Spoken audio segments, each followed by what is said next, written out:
Good morning, students.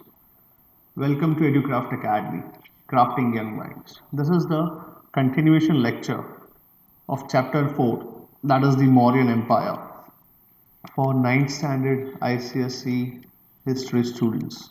Okay, and this is me presented by Zaid sir. And last class में हमने चंद्रगुप्त मौर्य के बारे में पढ़ा था और किस तरीके से वो जैनिज्म को अपना लेता है एंड ऑल दैट. ओके, ठीक है, right. And in this chapter we are going to in this lecture we are going to study about Bindusara and Ashoka. ठीक है, राइट. तो इसके बारे में हम पढ़ते हैं क्या चीज़ें हैं क्या नहीं है एंड ऑल दैट. अब देखिए, डायरेक्टली यहाँ पर तो अशोक ही है, अशोक के बारे में पढ़ते हैं, लेकिन उसके बाद बिंदुसार के बारे में इतना सारा ज़्यादा नॉलेज नहीं है. ठीक है, बिकॉज उसका बहुत ही शॉर्ट पीरियड था, around about 20 years let us से, या 25 ईयर्स. लेकिन Ashok is the most important one. तो अशोक के बारे में पढ़ते हैं. जस्ट आप ये ध्यान रख लीजिए कि चंद्रगुप्त जो है अपने जाने से पहले ही बिंदुसार को नियुक्त करके चले गया था कि मेरे बाद बिंदुसार ही जो है वो राजा बनेगा. लेकिन यहाँ पर वो हेलेना का जो बेटा था जस्टिन, हेलेना चाहती थी कि वो बने उसका नेक्स्ट उत्तराधिकारी, लेकिन ये असंभव था, इम्पॉसिबल था. और ये सब चीज़ों में हमें नहीं पढ़ना है, उसके बाद हमें देखना है क्या होता है. ठीक है, चंद्रगुप्त मौर्य के बाद मतलब अशोक के बारे में हम देखते हैं. अब देखिए, अशोक के बारे में है ना बहुत ही क्या कहते हैं, सारा कहानियाँ हैं, कहानियाँ. There are no many stories about Ashoka. Okay, right. तो वो सब भी देखते हैं क्या लिखा है, राइट. लेकिन इसमें क्या है कि अशोक जो है वो एक महान राजा था. अब वो महान राजा क्यों था, क्या था, राइट, वो भी हमें देखना है. ठीक है, चलिए अशोक के बारे में पढ़ते हैं क्या लिखा है. चंद्रगुप्त मौर्य के पुत्र बिंदुसार की मृत्यु के पश्चात मौर्य वंश की गद्दी पर उसका पुत्र अशोक बैठा. मतलब यहाँ पर क्या है कि चंद्रगुप्त और बिंदुसार, मतलब चंद्रगुप्त का जो बेटा था बिंदुसार, उसकी डेथ के बाद who was the next king, तो कहेंगे अशोक था. ठीक है, Ashok was the next king. अब देखिए क्या लिखा है. लिखा है जिसको प्राचीन भारतीय इतिहास में कहेंगे महान अशोक कहते हैं, मतलब अशोक द ग्रेट. ठीक है, जैसे अकबर द ग्रेट है ना. ठीक है, ये दो ही राजा है जिनके आगे ऐसी उपाधियां दी जाती है, महान अकबर, महान अशोक. तो एंशियंट इंडिया में मतलब he is the greatest one, Ashok, महान अशोक. ठीक है, महान अशोक कहा गया है. और अभिलेखों में इसका नाम देवनम प्रियदासी मिलता है. अब देखिए क्या है, ये बहुत इंपॉर्टेंट कहेंगे कि नाम है, देवनम प्रियदासी. मतलब देवों के प्रिय और उनके दास, मतलब देवों में मतलब देवों के सबसे प्रिय दास. ठीक है, और वो कौन है, अशोक है. कौन है बेटा, अशोक. ठीक है, तो अशोक के बारे में देवनम प्रियदासी. ठीक है, ये एक उनको उपाधि दी गई है, या लेटर से वो अपने आप को यही कहता था. वो कहता था कि सारी प्रजा मेरी संतान है. ठीक है, all the citizens of my kingdom are like my child. ठीक है, और इसीलिए क्या है, देवनम प्रिय दासी कहा गया है उसको. ठीक है, तो वो अभिलेख जो मिलते थे, जो अभिलेखों क्या होता है, मतलब दैट ओनली जो एडिक्ट, रॉक एडिक्ट्स है या पिलर एडिक्ट्स है, उसमें देवनम प्रियदासी, ठीक है, ये नाम मिलता है. ठीक है, अब आगे देखते हैं इसके बाद. हु गाइस, मतलब कौन कौन ज्वाइन हो रहा है एक्स्ट्रा, कम ऑन, अभी भी सब ज्वाइन हो रहे हैं. चलिए अब आगे देखते हैं क्या लिखा है. लिखा है कि गुर्जरा, दैट इज इन मध्य प्रदेश, एवं Maski, that is in Karnataka, से प्राप्त शिलालेख. शिलालेख मतलब वही, शिला मतलब क्या होता है, रॉक, रॉक एडिक्ट्स. सो रॉक एडिक्ट्स में सर्वप्रथम अशोक से मिलता है. ठीक है, राइट. सिहली अनुश्रुतियों के अनुसार अशोक अपने, अब देखिए ये क्या है, तो कहेंगे कि ये एक टेक्स्ट है, एक बुक है, जैसे है ना बुद्धिज्म की दो बुक्स थी, आपको पता है कौन सी बुक थी, ठीक है। तो उसमें से एक बुक में लिखा है कि अशोक ने अपने 99 ब्रदर्स को, ठीक है, ही किल्ड हिज 99 ब्रदर्स, ठीक है, with the help of home, with the help of Radha गुप्त।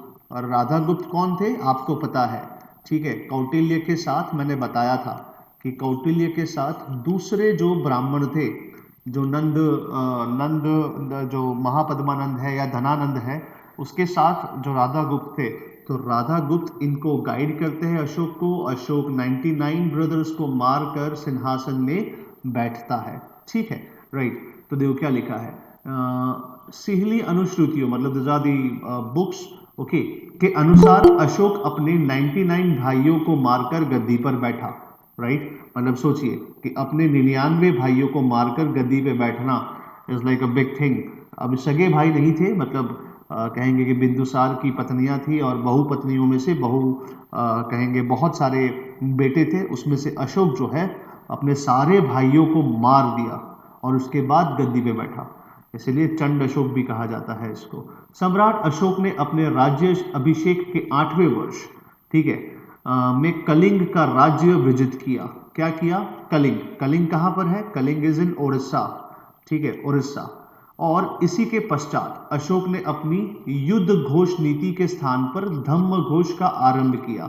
मतलब क्या है यहाँ पर कि after the war of the Kalinga, ठीक है, जो कलिंग का वॉर हुआ उसके बाद उसका माइंड चेंज हो गया, उसका मन द्रवित हो गया, and he stopped all the war, जो भी वायलेंस है, वॉर है, ठीक है, उसको बंद कर दिया और उसकी जगह पे क्या क्या अपनाया? धम्म, ठीक है, धम्म अपनाया। और धम्म मतलब कहाँ आता है? धम्म बुद्धिज्म, मतलब इसके दादाजी जैन हुए थे और ये भाई साहब जो है बुद्धिज्म अपनाए थे, ठीक है, राइट। अब देखिए कश्मीर, आपको पता है कश्मीर, राइट।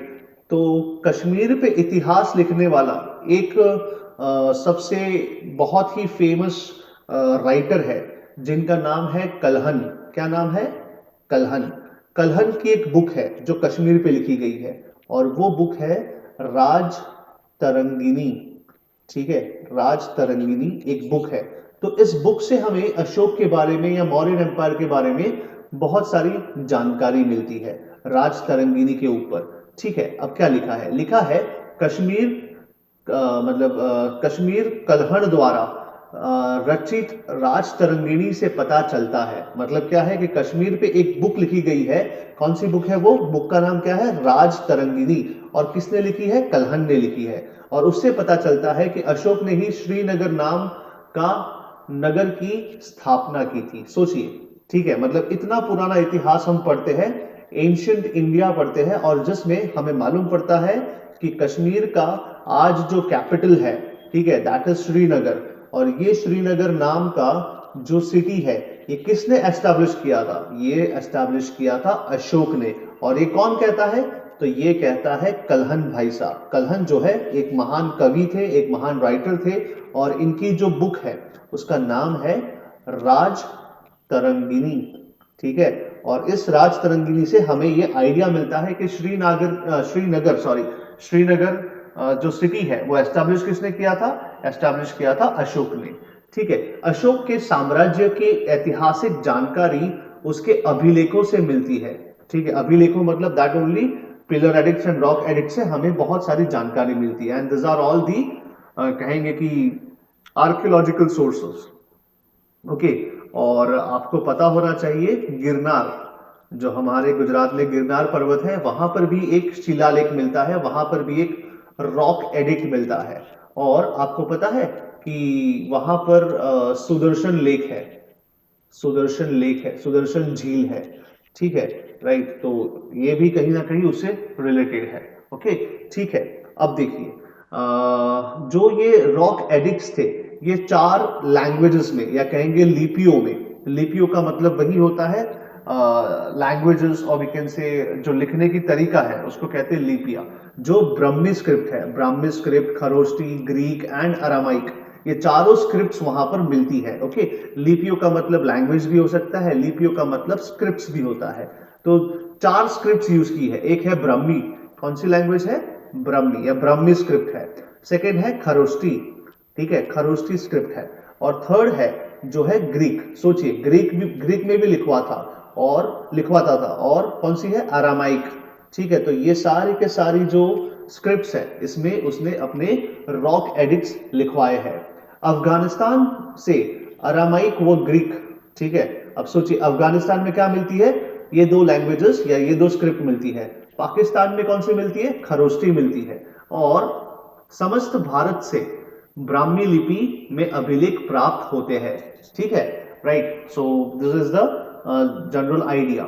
अब देखिए क्या लिखा है, प्राप्त अभिलेखों को 3 वर्गों, शिलालेख, स्तंभलेख, गृहलेख। मतलब शिलालेख आप क्या कह सकते हैं, रॉक एडिक्ट, ठीक है।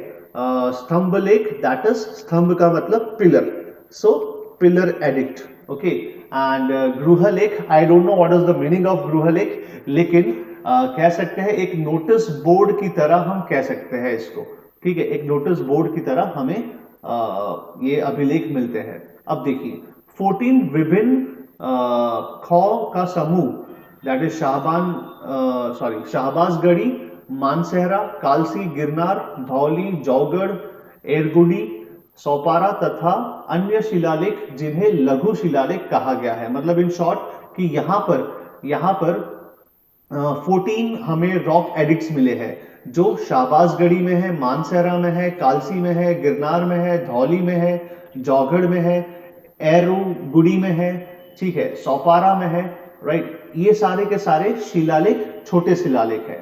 अब दूसरा रूपनाथ, जर्रा, सहसराम, भाबरू वाला सबसे इंपॉर्टेंट है, मास्की या मस्की, ब्रह्मगिरी, सिद्धपुर, ठीक है, ये सिद्धपुर हमारे गुजरात में है, जटिंग, रामेश्वरम। सोचिए इतने दूर दूर तक ये सारे के सारे शिलालेख है दूसरे। अब स्तंभ लेख कहाँ मिलते हैं, तो कहेंगे दिल्ली, टोपरा, दिल्ली, रूट, ये सब अलग अलग जगह के नाम है। So let's not get into this, okay. अब देखिए यहाँ पर ये शिलालेख क्यों काम आते थे, मतलब what is the use of this rock edicts and pillar addicts. तो कहेंगे इन अभिलेखों से अशोक की राजकीय घोषणाएं, राजकीय means what, all the political announcements, ठीक है, right, all the political announcements की जाती थी यहां से, ओके। एवं व्यक्तिगत मीन्स व्हाट, पर्सनल, ठीक है। जैसे मैंने कहा कि सारी प्रजा मेरी संतान है, तो ये क्या है, ये पर्सनल है, ठीक है, कि राजा अपनी प्रजा से कुछ कहना चाहता है। सो जो व्यक्तिगत जीवन के बारे में महत्वपूर्ण जानकारियां प्राप्त होती है, okay. So this are the all the sources, right, pillar edicts and rock edicts, जहां पर पॉलिटिकल एंड पर्सनल अनाउंसमेंट कहेंगे अशोक करते हैं, ओके, अपने इन शिलालेखों से या फिर लेटर से कि रॉक एडिक्ट्स और पिलर एडिक्ट्स से, ओके।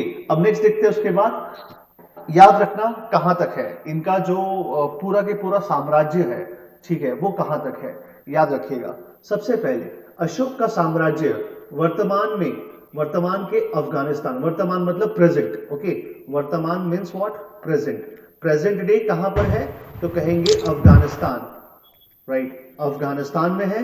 और अफगानिस्तान से लेकर कहां तक, तो कहेंगे तमिलनाडु तक, ठीक है, तमिलनाडु तक। अगर मैं ड्रॉ करूं, right, someone is knocking here, अरे भाई कितना लेट आते हैं सब लोग, ठीक है, हाइड्रा गेमिंग, बहुत बढ़िया। चलिए, सो अगर मैं यहां पर ड्रॉ करता हूं तो जरा देखिए, तो this is the whole of South India, this is Gujarat, और यहां पर दिस इज कश्मीर, ठीक है, राइट। तो कहा जाता है कि ये पाकिस्तान एरिया, यहां कहीं अफगानिस्तान एरिया।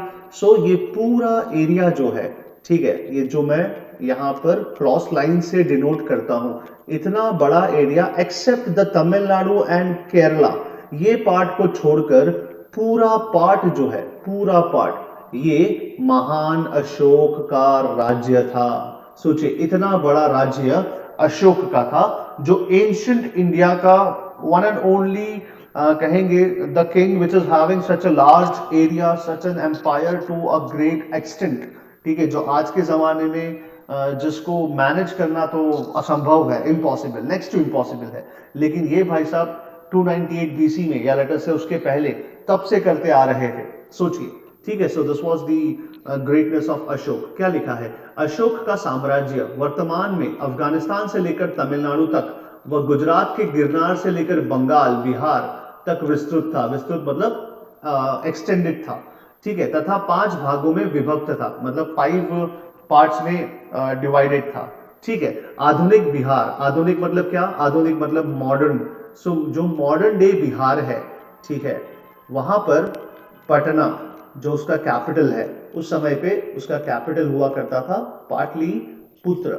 ओके, ठीक है। तो क्या लिखा है, मॉडर्न डे बिहार की राजधानी पटना को उस समय पाटलिपुत्र के नाम से जाना जाता था, जो समस्त मौर्य साम्राज्य की राजधानी था, ठीक है, राइट। तो ये याद रखना है। ओके, अब देखिए क्या लिखा है, लिखा है मौर्य काल में ताम्रलिप्त एवं भृगु कच्छ प्रमुख बंदरगाह थे। अब सोचिए कि बंदरगाह मतलब क्या होता है, तो कहेंगे हार्बर्स, ठीक है, जहां पर नो आप ट्रेड वगैरह करते हैं।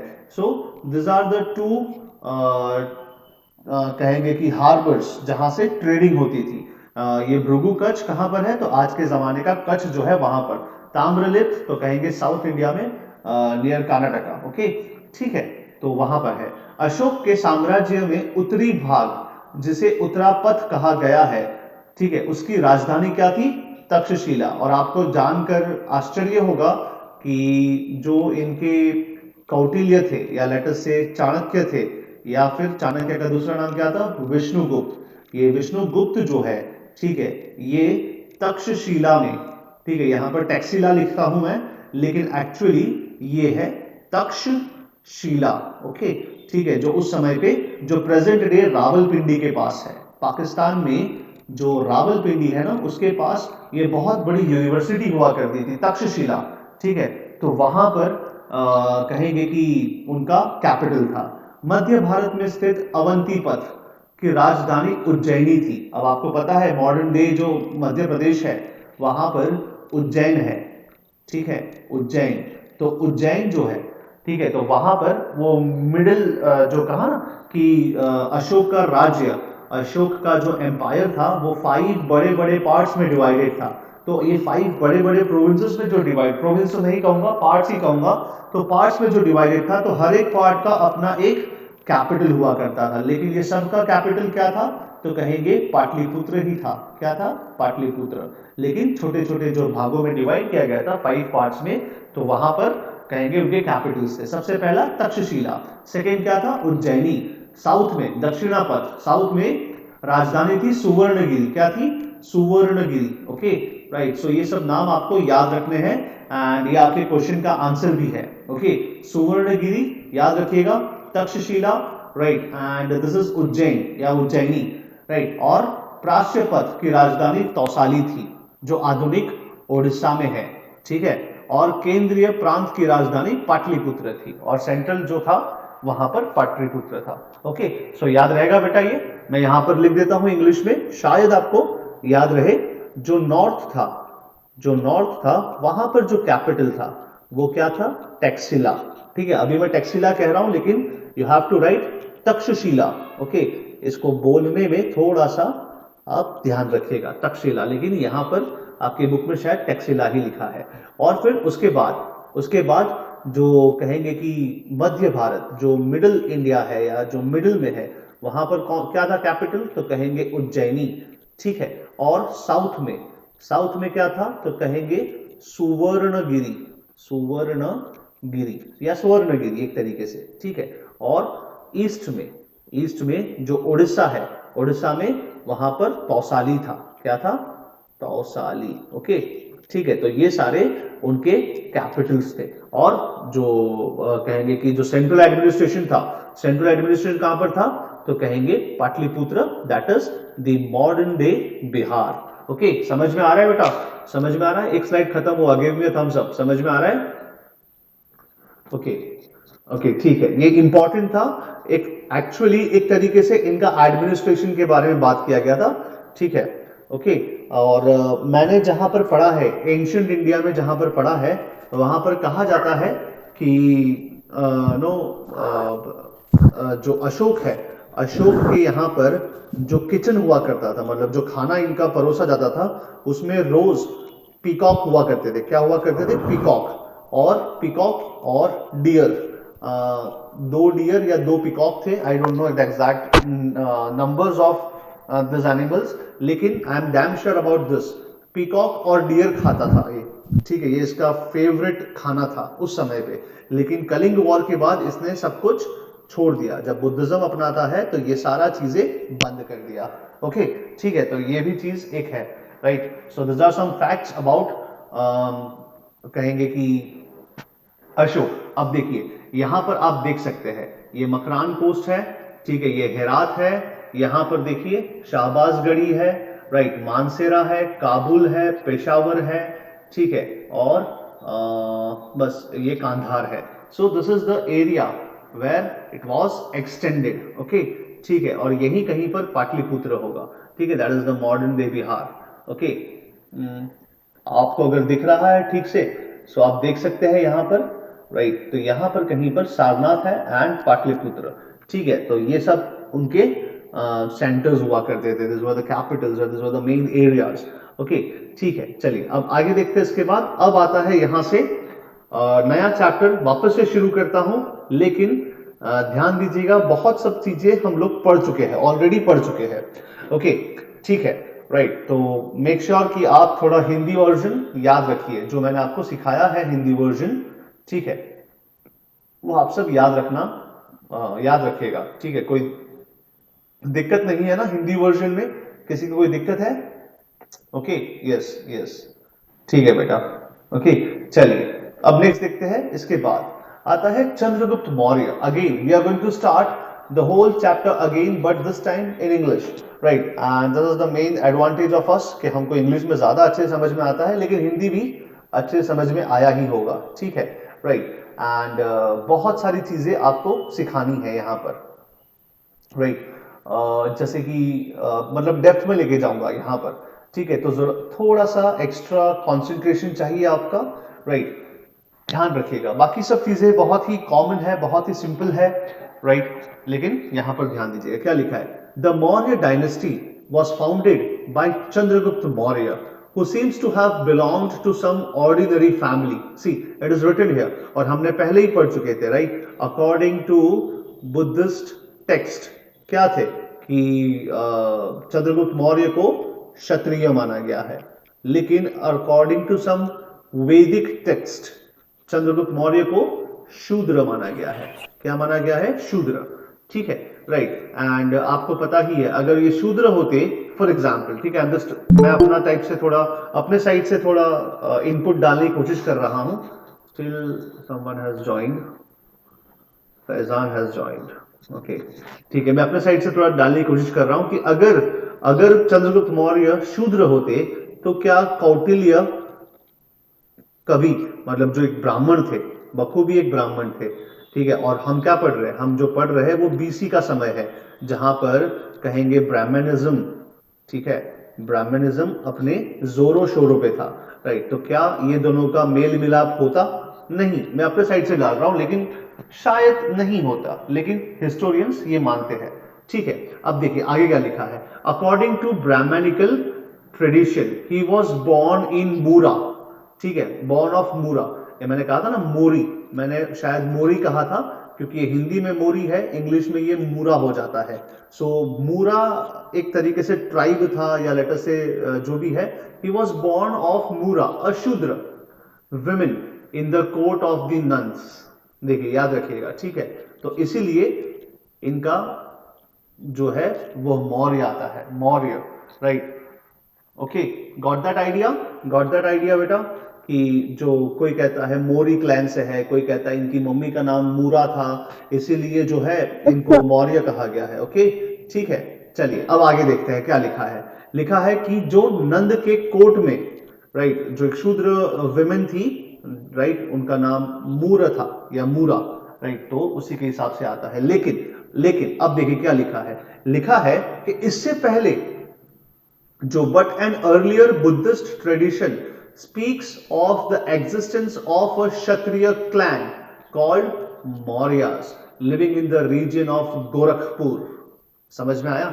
मतलब क्या है, बुद्धिज्म के हिसाब से क्या है कि ये तो क्षत्रिय थे, जो मौर्य क्लैन से बिलोंग करते थे, जो कहाँ पर है, जो है गोरखपुर में, ठीक है। और कहेंगे ये गोरखपुर कहाँ है, उस समय के नेपाल के पास, ठीक है, या नेपाल का जो तेरई रीजन है वहां पर है ये गोरखपुर, राइट। और आज के जमाने में यूपी में है गोरखपुर, ठीक है। तो क्या लिखा है, लिखा है Buddhist tradition speaks of the existence of a Kshatriya clan called Mauryas living in the region of Gorakhpur adjoining the Nepalese Terai, ठीक है। तो वहां के एरियाज में वहां पे है। In all livelihood Chandragupta was a member of this clan. देखिए क्या लिखा है, बोले कि सब कुछ मतलब उसके, अगर उसके हाव भाव देखे या कुछ भी देखे तो पक्का ये हमें पता चलता है कि ये पक्का जो है यही क्लैन से, ये क्षत्रिय ही था, इसी क्लैन से बिलोंग करता था। Okay, in all likelihood, Chandragupta was a member of this clan. He took advantage of the growing weakness and unpopularity of the nuns in the last days of their rules. With the help of Chanakya, who is known as Kautilya, he overthrew the nuns and established the rule of the Mauryan dynasty. ठीक है, clear है यहां तक? Give me thumbs up. Clear है ये? Clear है बेटा? Yes yes, okay okay, ठीक है। तो ये सब तो देखो कितना इजी लगता है, एक बार हमने हिंदी में पढ़ लिया है तो इंग्लिश में ज्यादा इजी लगता है, राइट? ठीक है, लेकिन हर चीज का मैं हिंदी नहीं ढूंढ कर ला सकता। ओके, ये तो क्या है कि मुझे मिल गया था कहीं से, तो मैंने इसको चिपका दिया यहाँ पर, लेकिन इंग्लिश में ही हम पढ़ेंगे। देखिए अब क्या लिखा है, Justin Justin, a Greek writer, says that Chandragupta overran the whole of India with an army of how much? तो कहेंगे 6 लाख। देखिए सोचिए, ये बहुत ही बखूबी क्या कहेंगे, बहुत ही एग्जैजरेटेड नंबर है, ठीक है। कहीं पर 6 लाख लिखा है, कहीं पर 60 लाख लिखा है, लेकिन 6 लाख मान के चले तो भी ये एग्जैजरेटेड नंबर है।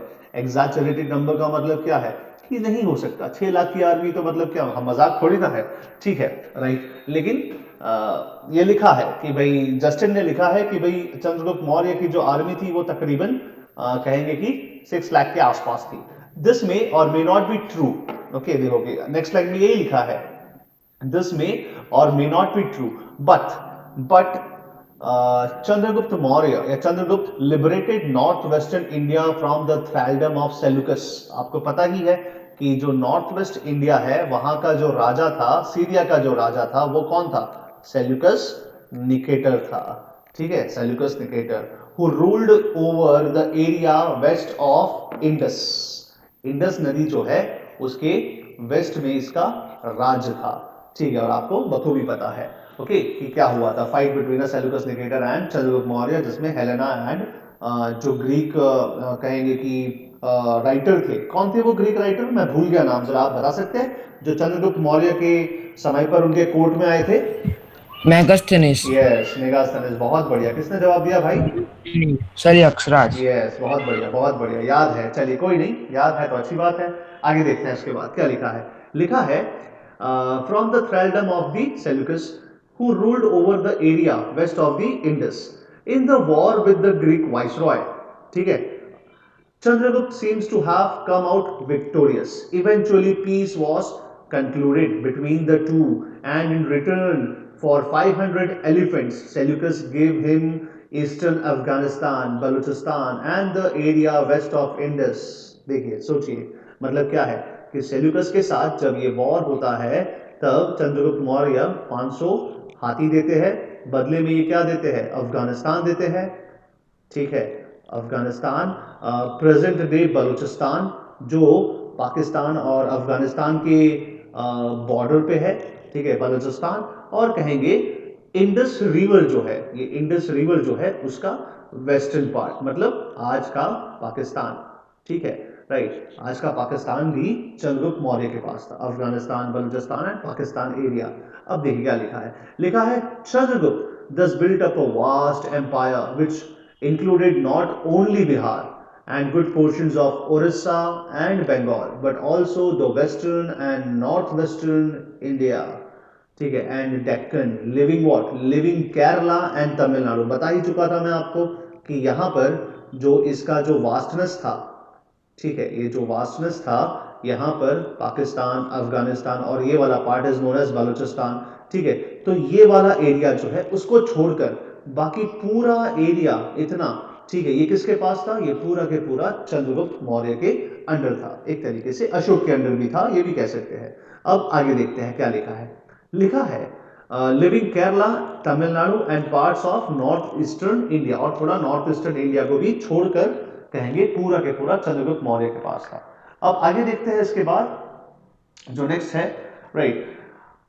The Mauryas ruled over the whole of the subcontinent. In the northwest, they held sway over certain areas which were not included even in the British Empire. सोचिए कि मतलब ऐसे एरियाज जो ब्रिटिश एम्पायर में भी नहीं थे, ऐसे एरियाज भी उनके पास थे। अब आते हैं यहां पर इंपीरियल ऑर्गेनाइजेशन में। अब ऑर्गेनाइजेशन इंपीरियल, और इंपीरियल का मतलब क्या है यहां पर? इंपीरियल का मतलब होता है रॉयल। तो रॉयल ऑर्गेनाइजेशन देखते हैं। अब रॉयल ऑर्गेनाइजेशन का मतलब यहां पर कहेंगे इसका पॉलिटिकल एडमिनिस्ट्रेशन, ठीक है, या जस्ट एडमिनिस्ट्रेशन लिखूंगा तो भी चलेगा, ठीक है। तो एडमिनिस्ट्रेशन के बारे में जरा जानते हैं क्या लिखा है। The Mauryas organised a very elaborate system of administration. We know about it from the account of Megasthenes. याद आया मेगास्थेनिस, सेल्यूकस निकेटर, ठीक है, उनका कोर्ट से आया हुआ, जो चंद्रगुप्त मौर्य के कोर्ट में रहता था, right, Megasthenes. And the Arthashastra of Kautilya. आपको पहले ही बता चुका हूं यहां पर कि हमें मौर्य वंश का या मौर्यन एम्पायर का जो इतिहास के बारे में जो सोर्सेज मिलते हैं, the sources, the literary sources, right, वो कौन है? तो मेगास्थेनिस की बुक है इंडिका, राइट, ठीक है। अशोक के अभिलेख, मतलब that only rock edicts and pillar edicts and all that, and Kautilya's Arthashastra. Please don't get confused, this Arthashastra is not economics but it is of political administration. क्या है? It is about what? एक राजा को कैसे अपनी प्रजा को संभालना है। जो कौटिल्य धनानंद से जो कहेंगे अपोज में थे, जो कौटिल्य पॉलिटिकल एडमिनिस्ट्रेशन चाहते थे, उसके बारे में कौटिल्य ने यहां पर लिखा है, या विष्णुगुप्त ने यहां पर लिखा है। ओके, ठीक है। तो Arthashastra of Kautilya. Megasthenes was one of the Greek ambassador sent by Seleucus to the court of Chandragupta Maurya, ठीक है, राइट। अब देखिए क्या है। अब चंद्रगुप्त मौर्य के साथ रहेगा ये, या चंद्रगुप्त मौर्य के दरबार में रहेगा? तो चंद्रगुप्त मौर्य का दरबार कहां होगा? चंद्रगुप्त मौर्य का दरबार होगा पाटलिपुत्र में, ठीक है। अब पाटलिपुत्र एक राजधानी है, एक कैपिटल है। तो बखूबी मेगास्थेनिस जो है, ठीक है, वो किसके बारे में लिखेगा? यही पाटलिपुत्र के बारे में लिखकर जाएगा। क्या लिखेगा? एडमिनिस्ट्रेशन के बारे में लिखेगा। इतना करीब रहेगा ना सीजीएम से, इतना करीब रहेगा, CGM, by CGM I mean Chandragupta Maurya, ठीक है, इससे इतना करीब रहेगा कि इसके सारे पॉलिटिकल एडमिनिस्ट्रेशन के बारे में अकाउंट में आंसर लिखेगा। क्योंकि सेल्यूकस ने सिखा के भेजा होगा कि भाई साहब जरा जानकर आइए कि ये भाई साहब में कितना दम है, कैसे ये संभालते हैं, क्योंकि इन्होंने हमें हराया है। तो बखूबी है कि इनके पास हमसे कुछ ज्यादा नॉलेज होगा, तो लिखिए जरा इनके बारे में। तो बस यही लिखते हैं। अब देखिए क्या लिखा है आगे। लिखा है he lived in the Maurya capital of Patliputra and wrote an account not only of the administration of the city of Patliputra but also the Mauryan Empire as a whole. Okay, the account of Megasthenes does not survive in full, but quotations occur in the works of several subsequent Greek writers. These fragments have been collected and published in the form of a book which throws valuable light on the administration, society, economy of the Mauryan times. मतलब यहां पर अगर इसके अंदर इसका मैं अगर अनुवाद करूं, ठीक है, तो कहा गया है कि जो मेगास्थेनिस है, ठीक है, उनका जो बुक है, जो कंपाइलेशन है, ठीक है, राइट, वो तो हमें नहीं मिलता, लेकिन उसके कुछ टुकड़े मिलते हैं, फ्रैगमेंटेड तरीके से टुकड़े मिलते हैं, जो फर्दर जो ग्रीक राइटर्स थे या ग्रीक हिस्टोरियंस थे, उन्होंने कंपाइल किया, ठीक है, और उसको एक बुक की शक्ल दी, और उसमें से हमें आइडिया मिलता है। ओके, चलिए अब आगे देखते हैं। The account of Megasthenes can be supplemented by the Arthashastra of Kautilya. और जहां जहां मेगास्थेनिस कमजोर पड़ते हैं, मतलब उनकी बुक में अगर हमें कोई आइडिया नहीं मिलता है, तो इसको सप्लीमेंट कौन करता है? सप्लीमेंट मतलब क्या? एडिशन कौन करता है? तो कहेंगे कौटिल्य का अर्थशास्त्र, जो बखूबी हमारे पास है, ठीक है। अब क्या लिखा है? लिखा है the account of Megasthenes can be supplemented by Arthashastra of Kautilya, although the अर्थशास्त्र was finally compiled a few centuries after Maurya rule, some of its book contain material that is genuine and gives authentic मतलब क्या, authentic मतलब क्या होता है, original kind of, ठीक है. So authentic information about the Mauryan administration and economy. On the basis of these two sources we can draw a picture of the administrative system of Chandragupta Maurya. ठीक है, याद रहेगा. मतलब क्या है, दो मेन सोर्सेस है, ठीक है, मौर्यन एम्पायर के या चंद्रगुप्त मौर्य के. वो है मेगास्थनीज, ठीक है, उसकी बुक है इंडिका. और सेकंड क्या है तो कहेंगे कौटिल्य भाई साहब, और उनकी जो रचना है, ठीक है, वो क्या है तो कहेंगे क्या है भाई, उनकी रचना अर्थशास्त्र. ये बार बार मैं क्यों लिख रहा हूं पता है, बिकॉज ये सब आपके आंसर्स है. ठीक है, सो मेक श्योर कि आप लोग जो है ध्यान दीजिए. मैं जस्ट मतलब ऐसे बस टाइम पास करने के लिए नहीं लिखता हूँ बार बार, ये आपके दिमाग में, no, I just want to poke, keep poking, right, keep poking this things. Mauryan empire, right, Mauryan empire का हमें आइडिया कहाँ से मिलता है तो कौटिल्य से मिलता है, अर्थशास्त्र से मिलता है, मेगास्थनीज से मिलता है, और वी कैन से इंडिका से मिलता है, एंड ऑल दैट. ठीक है, सो ये back of the mind, subconscious mind में घुस जाना चाहिए कि कभी भी जब कभी भी आंसर आए, राइट, और आपको नो बड़े आंसर्स लिखने हो, ठीक है, डिटेल आंसर्स लिखने हो, तो आप इस तरीके से इस स्लाइड से आप थोड़े बहुत नॉलेज ले सकते हो. ओके, अब देखिए आगे. Chandragupta Maurya was evidently an autocrat who concentrated all power in his hands. ठीक है, अब ऑटोक्रेट का मतलब क्या होता है, जो अपने डिसीजंस जो है अपने खुद से ले, उसको कहते हैं ऑटोक्रेट. लेकिन हमें पता है कि इसको कंट्रोल करने के लिए कौन है, कौटिल्य भाई साहब है. ऊपर कौटिल्य भाई साहब है. कौटिल्य भाई साहब जो है प्रधानमंत्री, या कहेंगे एक मंत्री की तरह एक्ट करते थे. जब किंग ऑटोक्रेट हो जाता था तो उसको गाइड करते थे. ठीक है, if we believe in a statement of Arthashastra, the king had set a high ideal. He stated that in the happiness of his subjects lay his happiness and in their troubles lay his troubles. मतलब क्या है कि अर्थशास्त्र लिखने वाला जो कौटिल्य है वो क्या बोलता है कि राजा जो होना चाहिए वो कैसा होना चाहिए, एकदम हाई आइडियल वाला होना चाहिए. मतलब कि छोटी मोटी बातों को माइंड ना करे, बहुत लंबी दूर का सोचने वाला होना चाहिए, एकदम हाई आइडियल, ऊंची सोच होनी चाहिए उसकी. इसका मतलब ये है. ठीक है, कहा जाता है कि अगर उसकी प्रजा सुखी है, ठीक है, तो राजा सुखी. अगर प्रजा दुखी है तो राजा भी दुखी होना चाहिए. इस तरीके से कहा गया है. But we do not know how far the king acted upon this norms का मतलब जो रूल्स उस बुक में लिखे गए उसके हिसाब से. हमें नहीं पता कि राजा सही में ये बुक को फॉलो करता था या कौटिल्य को फॉलो करता था, या फिर पता नहीं ऐसे ही ऑटोक्रेट था. अब आगे देखते हैं क्या लिखा है. According to Megasthenes the king was assisted by a council, ठीक है, whose members were noted for wisdom. ठीक है, ये आपको पता ही है कि किंग जो होता है, ठीक है, उसके सारे मंत्री परिषद होता है, ठीक है, जो एकदम विजडम वाले होते हैं, बहुत नॉलेज वाले होते हैं, जो इसको सही कहेंगे कि गाइडेंस देते हैं, उसको हम कहते हैं knowledge. Okay, just a moment. चलिए अब आगे देखते हैं इसके बाद. ओके, अब क्या लिखा है ये जैसे किंग है, जैसे आज के जमाने में प्राइम मिनिस्टर है, हालांकि हम डेमोक्रेसी में रहते हैं, तो prime minister is helped by his council of ministers, और we can say cabinet, right. ठीक है, ये 10th स्टैंडर्ड में सिविक्स में आता है. लेकिन क्या है कि कहीं ना कहीं हमें जो पॉलिटी है वो यहाँ से ही, हमारे एंशियंट इंडिया से ही हमें मिलती है. अब क्या लिखा है आगे, लिखा है according to Megasthenes the king was assisted by a council of ministers, right, by a council whose members were noted for wisdom. There is nothing to show that their advice was binding on the king. देखिए याद रखिएगा, मतलब ऐसा कोई evidence नहीं है हमारे पास कि ये काउंसलर्स जो है, ठीक है, वो एडवाइस करे और जो किंग को वो फॉलो करना पड़े. नहीं, ऐसा कुछ भी हमें एविडेंस नहीं मिलता है. बट फ्रॉम द काउंसलर्स, ठीक है, वर चोजन द हाई ऑफिसर्स. ठीक है, right. The empire was divided into a number of provinces, and each province was placed under a prince who was a scion of the royal dynasty. Now, what is the scion? पता है आपको scion या scion? Can you guys just comment?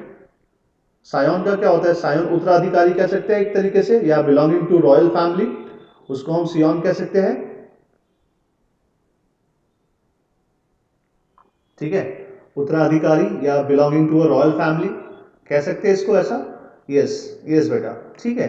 सो इसको हम सियोन कहते हैं या सायोन कहते हैं, ठीक है। I don't know how to pronounce it, लेकिन सायोन ही है, SCION, सियोन, ठीक है।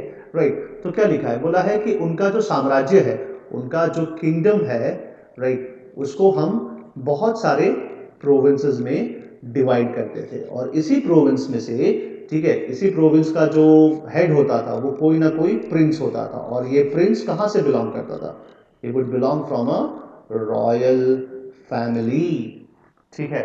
राइट, अब आपको याद रखना है कि आपको नहीं पता, लेकिन थोड़ा बहुत डेप्थ में अगर जाऊं तो अशोक का भी एक कॉम्पिटिटर था, और वो कॉम्पिटिटर था सुसिम। कौन था? सुशिम भी कहते हैं, सुसिम भी कहते हैं, अब पता नहीं, लेकिन मैं इसको सुशिम लिखूंगा। ओके, सुशिम ही था, इसका एक कॉम्पिटिटर था। देखो यहाँ पर शायद सुसिम लिखा है, SUSIM, लेकिन हाँ देखो सुसिम ही लिखा है, लेकिन ये सुशिम भी हो सकता है, सुसिम भी हो सकता है, आई डोंट नो, लेकिन इसको हम इंग्लिश में ऐसे ही लिखेंगे, सुशिम, ठीक है। कहा जाता है कि है ना, एक बार विद्रोह हो गया बिंदुसार के समय पर, तक्षशिला में, ठीक है, विद्रोह हो गया, तो अशोक जाकर इसको कंट्रोल कर लिया। Sushim was unable to control it, and फिर अशोक यहाँ पर एकदम मनमानी करने लगा, तो अशोक को वापस बुला लिया गया उज्जैन में। तो या फिर मैं उल्टा बोल रहा हूँ, उज्जैन में ही था वो, और वो तक्षशिला गया था, ऐसा कुछ था, राइट। बट क्या था कि दोनों भाइयों के बीच में नहीं बनती थी, हालांकि अशोक ने तो अपने 99 भाइयों को मारा था, लेकिन सुशील और अशोक की कहानी बहुत ही प्रचलित है। ये दोनों जो है एक दूसरों के कट्टर दुश्मन थे, एक तरीके से कह सकते हैं, ठीक है। सर हाँ बोलिए। सर सुशीम उनके बड़े भाई थे अशोक के। हाँ हाँ हाँ हाँ, बड़े भैया थे ऑलमोस्ट, ठीक है। चलिए अब आगे देखते हैं इसके बाद क्या लिखा है। लिखा है the provinces were divided into still smaller units.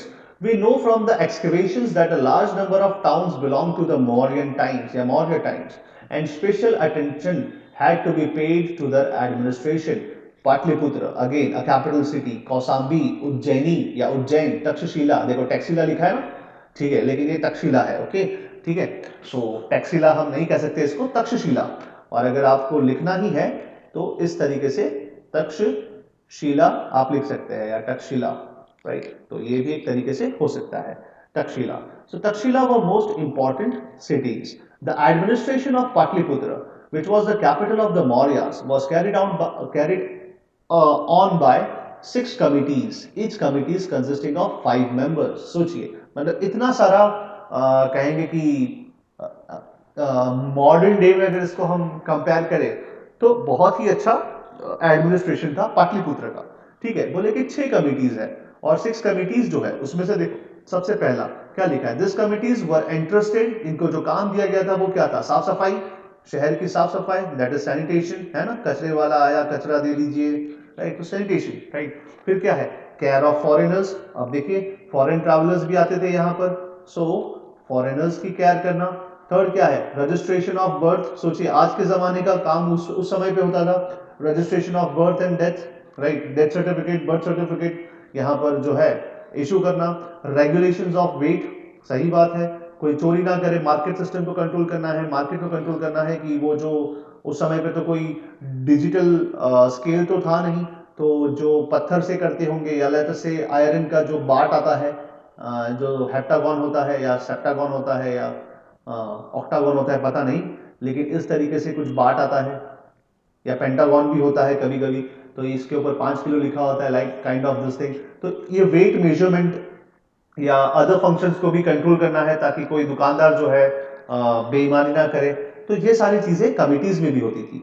Various types of weights belonging to Mauryan times या Maurya times have been found at several places in Bihar, okay, ठीक है। अब आगे देखते हैं, ये लास्ट है, इसके बाद मैं खत्म करूंगा चैप्टर, ओके, मतलब आज का लेक्चर खत्म करूंगा, and we will start in the next lecture, okay, right. In addition to these officers, the central government maintained about 2 dozen departments of the state, which controlled social and economic activities, at least in the areas which were near the capital. The most striking feature of Chandragupta's administration is the maintenance of huge army. सोचिए capital तो भाई कुछ भी करके हमें save करना है, इसीलिए एक लार्ज आर्मी की हमें जरूरत है। According to the account of a Roman writer, सोचिए, मतलब एक तरीके से सोचिए आप कि चंद्रगुप्त मौर्य, ठीक है, उसके बारे में कौटिल्य ने इतना सारा नहीं लिखा जितना रोमन राइटर्स ने लिखा है या ग्रीक राइटर्स ने लिखा है। मतलब एक तरीके से हम सोच सकते हैं कि चंद्रगुप्त अपने आप में या मौर्यन एम्पायर अपने आप में एक इंटरनेशनल तरीके से राज्य होगा, यानी इंटरनेशनल किंगडम होगा, जहां पर नो फॉरेनर्स आते हैं या फॉरेन राइटर्स, जो फॉरेन राइटर्स है, क्योंकि कहीं ना कहीं चंद्रगुप्त का रिलेशन हेलेना के साथ था, राइट, ठीक है ना। तो इस तरीके से भी हम इसको कहीं ना कहीं रिलेट कर सकते हैं। Okay, so according to the account of a Roman writer called Pliny,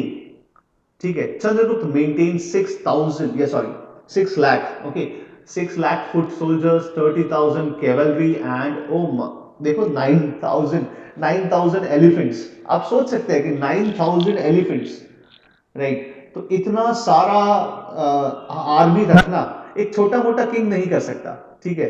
9,000 elephants, आप समझ सकते हैं इस चीज को। अगर 9,000 एलिफेंट्स को अगर हम आज के जमाने में 9,000 कार्स गिन ले, सोचिए 9,000 कार्स, राइट, तो वो भी हम मेंटेन नहीं कर पाएंगे, ठीक है, राइट। लेकिन ये तो राजा थे भाई, राजा का तो राज्य बहुत बड़ा होता था। सो 9,000 elephants, 6 lakh foot soldiers, cavalry, घुड़सवार, ओके। सो ये सब एग्जैजरेटेड नंबर है, लेकिन हो सकता है कहीं ना कहीं ये सच भी हो। Another sources tells us that Mauryas maintained, किसी का माइक्रोफोन ऑन है, ओके, थैंक यू जिसने भी किया वो। मौर्यस मेंटेन्ड 8,000 चैरियट्स, ठीक है, मतलब सोचिए 8,000 रथ थे इनके पास, इतना महान साम्राज्य था ये, ठीक है। In addition to this it seems that Mauryas also maintained a navy, ठीक है, मतलब नेवी भी मेंटेन करते थे। The administration of armed forces according to Megasthenes was carried on by a board of 30 officers divided into 6 committees, each committee consisting of 5 members. It seems that 6 wings of the armed forces, हमारे पास तो 3 wings है, ठीक है, we have only 3 wings, that is the navy, army and the air force, right, ठीक है। लेकिन यहां पर तो देखिए 6 विंग्स है अभी, हालांकि सब ये सब आर्मी में ही आ गया, लेकिन एक तरीके से देखते हैं क्या क्या है, right. 6 wings of the armed forces, the army, the cavalry, the elephants, the chariots, the navy and transport, each were assigned to the care of a separate committee. The Mauryan military strength was almost 3 times of that of the Nand, जिनको इन्होंने replace किया था। This happened apparently on account of a much larger empire and far more resources, क्योंकि इनके ज़माने में इनके पास iron की बहुमत थी, इसीलिए ये इतना आधुनिक या मॉडर्न या इतना स्ट्रॉन्ग साम्राज्य था, इतना स्ट्रॉन्ग किंगडम था। ओके, सो यहाँ पर हम रुक जाते हैं। I hope you enjoyed the lecture. यहाँ पर रुक जाते हैं। How did Chandragupta Maurya manage to meet the expenses, यहाँ पर रुक जाते हैं, ठीक है, राइट। और इसके बाद हम देखते हैं कि किस तरीके से चंद्रगुप्त, अभी तो चंद्रगुप्त मौर्य ही चल रहा है, ओके, राइट। तो इतना डेप्थ में पढ़ाना इज नेक्स्ट टू इम्पॉसिबल, लेकिन हम नेक्स्ट लेक्चर में देखते हैं, ओके।